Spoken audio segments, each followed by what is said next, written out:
JMC की दोस्तों, पवित्र परमेश्वर प्रभु यीशु मसीह के नाम में आप सबको जेएमसी की और परमेश्वर का शुक्र है कि उसने हम सबको संभाल के रखा है। और परमाधिकार परमेश्वर का, जिसने सब कुछ बनाया है। आज हम जो कुछ भी अपने आसपास में देख रहे हैं, सब कुछ उसी का है। सब कुछ पवित्र परमेश्वर ने ही बनाया हुआ है। तो चलिए, हम ज्यादा समय नहीं लेते हुए हम सीधे वचन के अंदर जाएंगे और पवित्र बाइबल से देखेंगे। पवित्र बाइबल के और हम अपना ध्यान केंद्रित करेंगे कुछ समय के लिए हम, कि यीशु मसीह के आने से पहले क्या क्या बीत रहा है, क्या क्या हो रहा है, क्या क्या होने वाला है। तो इसके विषय में बाइबल हमें क्या कहती है। और पवित्र बाइबल हमें ये भी कहती है कि हमें अपने आत्मिक जीवन को संभालें, हम अपने जीवन को बचा के रखें और अपने जीवन को सही रखें यीशु मसीह के आने से पहले। मेरे प्रियो, मैं एक बात बता दूं आपको, यदि हमको यीशु मसीह के दूसरे आगमन के लिए तैयार होना है तो सबसे पहले हमको प्रार्थना करने की आदत डालना पड़ेगी। जितना होए हम उतनी प्रार्थना करते जाएं। दूसरा, जितना हो सके हम उतना वचन को सुने और जितना हो सके हम उतना वचन को पढ़ते चले जाएं। तीसरा, उपवास में हम निरंतर पढ़ते चले जाएं। यीशु मसीह के इस संसार में आने से पहले हमको अपने जीवन को तैयार करना बहुत जरूरी है, ताकि हम यीशु मसीह के दूसरे आगमन के लिए हम अपने जीवन को तैयार कर सकें। मेरे प्रियो, यदि हम यही बात करते हैं, यही बोलते रहते हैं कि यीशु मसीह आ रहा है, क्या हम अपने जीवन को हमने तैयार रखा हुआ है? क्या हमारा जीवन तैयार है यीशु के दूसरे आगमन के लिए? क्या हमने पश्चाताप किया हुआ है? क्या हम अपनी गलतियों को मानकर छोड़ दिया हुआ है? क्या हमने पवित्र जीवन जिया यीशु के साथ? क्या यीशु मसीह का जैसा स्वभाव था वैसे हम चले हैं? क्या जैसे यीशु मसीह ने कहा, जैसे मैं पवित्र हूं वैसे तुम पवित्र बनो, क्या हमने ये किया है? क्या हमारे अंदर पवित्र आत्मा का अभिषेक है? क्या परमेश्वर का प्यार हमारे अंदर है? यदि नहीं है तो आज हमको अपने आप को तैयारी में समय बिताना पड़ेगा। अब हमको यीशु के दूसरे आगमन के लिए अपने जीवन को तैयार करने की जरूरत है। यीशु मसीह ने एक बात कही है, वो ये है, यीशु मसीह ने कहा, जैसा नूह के दिनों में हुआ था, बिल्कुल मेरे वापिस आने से पहले एक संसार के अंदर वो सब कुछ घटित होगा। आज एक संसार के अंदर वो सब बातें घटित हो रही हैं जिसके बारे में पवित्र बाइबल के अंदर लिखा हुआ है। मेरे प्रियो, पवित्र बाइबल हमें यही चेतावनी देती है कि हम अपने जीवन को संभाल लें। अब हमको तो खड़े हो जाना चाहिए अपने जीवन के विषय में। इस प्रकार से मेरे प्रियो, हम पवित्र बाइबल से वचनों को पढ़ेंगे कि यीशु मसीह ने कहा था, ऐसा नूह के दिनों में हुआ था, बिल्कुल मेरे वापिस आने से पहले एक संसार के अंदर घटित होगा। तो चलिए हम पवित्र बाइबल से उन बातों को पढ़ते हैं। दूसरा तीमुथियुस 3 की 1 से लेकर 4 तक यहां पर इस प्रकार से लिखा हुआ है, पर यह जान रख कि अंतिम दिनों में कठिन समय आएंगे, क्योंकि मनुष्य स्वार्थी, लोभी, डींगमार, अभिमानी, निंदक, माता पिता की आज्ञा टालने वाले, कृतघ्न, अपवित्र, दया रहित, क्षमा रहित, दोष लगाने वाले, असंयमी, कठोर, भले के बहरी, विश्वासघाती, ढीठ, घमंडी और परमेश्वर के नहीं वरन सुख विलास के ही चाहने वाले होंगे। ये वचन जो है पौलुस ने विशेष रूप से ये कलीसिया को दिया था। और पौलुस ने तीमुथियुस से ये कहा, मेरे आत्मिक पुत्र तीमुथियुस, सबसे पहले तो इस बात को जान ले, इस बात को समझ ले बड़े ध्यान पूर्वक कि अंतिम समय में बहुत ही कठिन समय आएंगे। और पौलुस ने क्यों इस बात को लिख करके चला गया, क्यों कहा पौलुस ने इस बात को कि बहुत ही कठिन समय आ जाएंगे? क्योंकि मनुष्य जो है वो स्वार्थी हो जाएंगे, लोभी हो जाएंगे, डींग मार बन जाएंगे, माता पिता की आज्ञा टालने वाले बन जाएंगे, कृतघ्न हो जाएंगे, अपवित्र हो जाएंगे। क्योंकि परमेश्वर को सब कुछ पता था कि संसार के अंदर क्या क्या बीतने जा रहा है, क्या क्या बीतेगा। परमेश्वर को सब कुछ पता था। इसलिए पौलुस ने पवित्र आत्मा की सामर्थ्य में होकर के इन वचनों को लिख करके वो चले गया। और क्यों पौलुस ने ये बात कही कि क्योंकि कठिन समय आ जाएंगे, क्योंकि मनुष्य जो है वो स्वार्थी और लोभी हो जाएंगे। मेरे प्रियो, आज हम अपनी नजर चारों ओर घुमा के देख सकते हैं, हमको स्वार्थ से स्वार्थ, लोभ ही लोभ जो है वो हमको देखने को मिलता है। आज कितने सारे ऐसे लोग जो हैं वो बस ये चाहते कि मेरा स्वार्थ पूरा हो जाए, चाहे किसी का भी नुकसान हो जाए, कोई फर्क नहीं पड़ता है, सिर्फ मेरी इच्छा, मेरी मर्जी पूरी हो जाए, भावे किसी का नुकसान हो जाए। कितना स्वार्थ जो है वो हमको देखने को मिलता है। और कितने डींग मार जो है वो आ चुके मेरे प्रियो। कितने लोग जो है वो परमेश्वर को डींगे मारते हैं, कितने लोग एक दूसरे को डींगे मारते हैं। अंत के दिनों का इंसान जो होगा वो पूरी तरह से बदल जाएगा।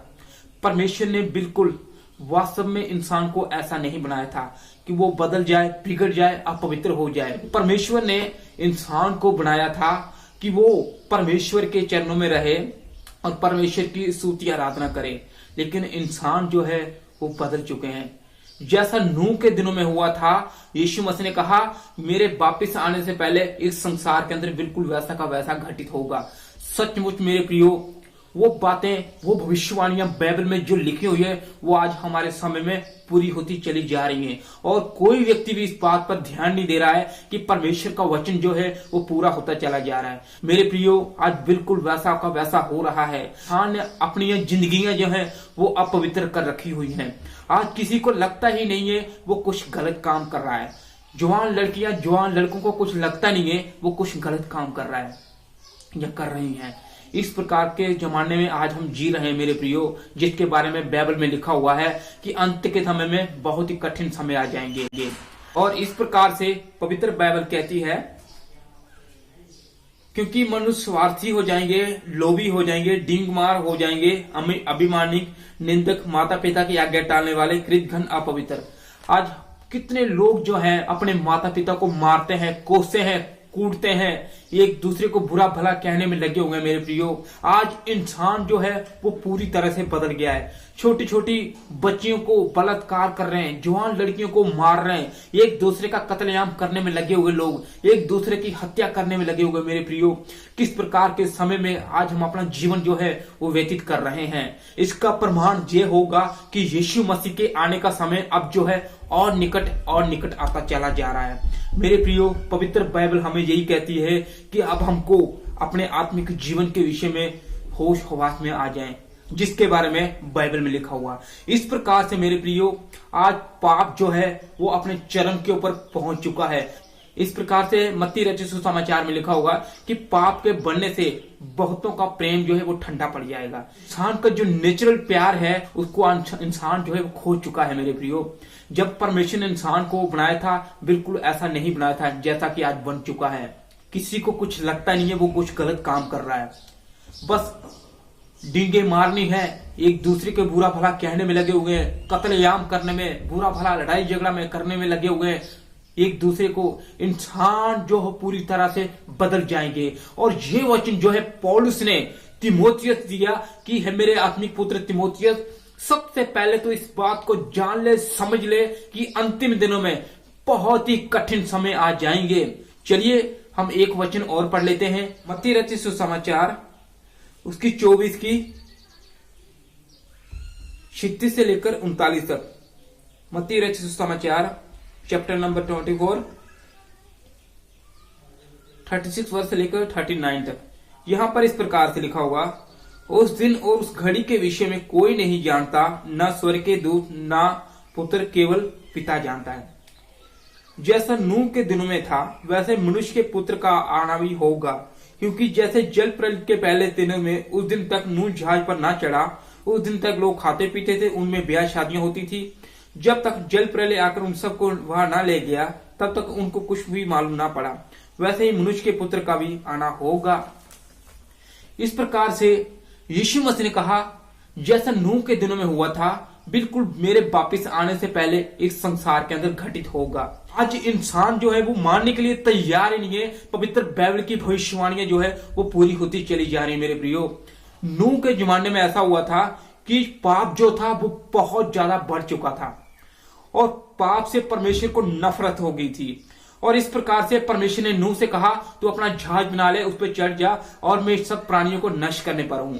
पर नूह ने उस समय भी लोगों के बीच में प्रचार किया कि पश्चाताप करो, मन फिराओ, पर लोगों ने मन नहीं फिराया, पश्चाताप नहीं किया और जल प्रलय ने आकर उन सब लोगों को नष्ट कर दिया, बहा दिया। इस प्रकार से मेरे प्रियो आज कोई व्यक्ति मानने को तैयार ही नहीं है कि बाइबल की भविष्यवाणियां पूरी हो रही हैं, परमेश्वर का वचन जो है वो पूरा हो रहा है, पूरा होता चला जा रहा है। आज कितने सारे लोग जो हैं वो इस बात को कहते हैं कोई परमेश्वर है नहीं है, कोई भगवान, कोई ईश्वर है नहीं है, ये सृष्टि खुद ब खुद अपने आप बनी हुई है। इस प्रकार मेरे प्रियो यीशु मसीह ने कहा जैसा नूह के दिनों में हुआ था बिल्कुल मेरे वापिस आने से पहले इस संसार के अंदर घटित होगा। पाप जो था नूह के दिनों में बहुत ज्यादा बढ़ चुका था और यीशु मसीह ने कहा कि मेरे वापिस आने से पहले इस संसार के अंदर वो सब कुछ घटित होगा। और मेरे प्रियो आज वो सब कुछ हो रहा है जिसके बारे में बाइबल के अंदर लिखा हुआ है। वो सब बातें, वो सब घटनाएं जिसके बारे में बाइबल में लिखा हुआ, वो सब कुछ आज पूरा होता चला जा रहा है। आज बहुत सारियां महामारियां, बहुत सारे दुख, तकलीफ, कष्ट जो है वो बढ़ चुके हैं संसार के अंदर और इनके विषय में बाइबल यही बताती है कि अब हमको अपने आत्मिक जीवन को सोचें, समझें, हम अपनी गलतियों को मान लें, छोड़कर तौबा कर लें, पश्चाताप कर लें और परमेश्वर के पास आ जाएं। यदि आज भी हम नम्र और दीन होकर के प्रार्थना करते हैं और प्रभु यीशु मसीह के पास आते हैं और यीशु के लहू में, उसके नाम में इतनी सामर्थ है कि हमारे सारे पापों को दूर करने की सामर्थ रखता है। परमेश्वर अपनी पवित्र आत्मा की सामर्थ को भेज देगा यदि हम अपनी गलतियों, गुनाह, पापों को मानकर छोड़ देते हैं। तो आज भी यीशु मसीह हमको क्षमा करने के लिए तैयार है। इसलिए यीशु मसीह के जी आने का समय जो है संकेत हमें दे रहा है। ये सारी बातें, ये सब कुछ मिलकर के केवल एक ही बात की ओर संकेत दे रही है कि अब यीशु मसीह के आने का समय जो है वो इस संसार के अंदर हो चुका है मेरे प्रियो। इसके पहले कि यीशु मसीह का दूसरे आगमन के लिए हम अपने जीवन को तैयार करें, अपनी गलतियों को, अपने गुनाह, अपने पापों को मानकर छोड़ दें, त्याग दें। आज से हम प्रार्थना में समय बिताना शुरू कर दें, उपवास में समय बिताना शुरू कर दें, हम परमेश्वर के वचनों में समय बिताना शुरू कर दें। मेरे प्रियो आप विश्वास करें ना करें, लेकिन परमेश्वर का वचन जो है वो पूरा हो रहा है। बाइबल की भविष्यवाणियां जो है वो पूरी हो रही है मेरे प्रियो।